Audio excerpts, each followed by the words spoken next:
உலக தமிழ் உறவுகளுக்கு வணக்கம். அடியெடுத்து வைத்தால் சுடுவோம், இங்கே நீங்கள் வரவே கூடாது, மக்களை மிரட்டி இருக்கின்றார் ஒருவர் என்று செய்தி வழியாக இருக்கின்றது. இங்கே காணி தொடர்பான பிரச்சனை அதிகம். அதில் குறிப்பாக வெளிநாட்டில் இருப்பவர்களுடைய காணிகளை இங்கே இருப்பவர்கள் உரிமை கொண்டாடுவதும், அதே போல தனியாருடைய காணிகளை பொதுவான மக்கள் உரிமை கொண்டாடுவதும் அல்லது அரச காணியை தனியார் உரிமை கொண்டாடுவதும் என்ற இந்த பிரச்சனைகள் இன்னும் தொடர்ந்து கொண்டே இருக்கின்றது. அவ்வாறு யாழ்ப்பாணம் வெற்றிலைக்கேணி J432 என்ற கிராம சேவகர் பிரிவில் அரச காணியை தனியார் ஒருவர் சொந்தம் கொண்டாடி இருக்கின்றார். அரச காணியை மக்கள் காலங்காலமாக விவசாயம் செய்வதற்காக பயன்படுத்தி இருக்கின்றார்கள்.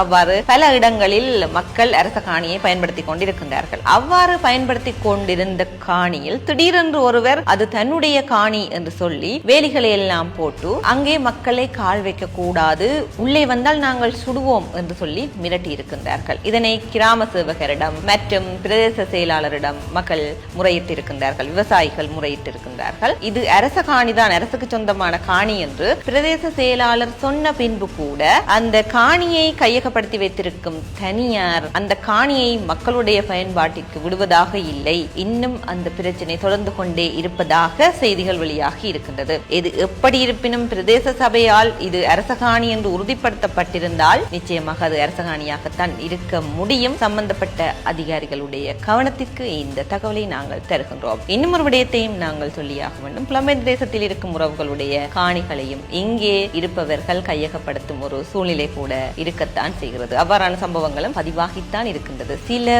உண்மைகள் கசப்பானதாக இருந்தாலும் நடந்து கொண்டுதான் இருக்கின்றது என்பதை நாங்கள் சொல்லித்தான் ஆக வேண்டும். மற்றும் ஒரு தொகுப்பில் உங்கள் அனைவரையும் சந்திக்கும் வரை வணக்கம்.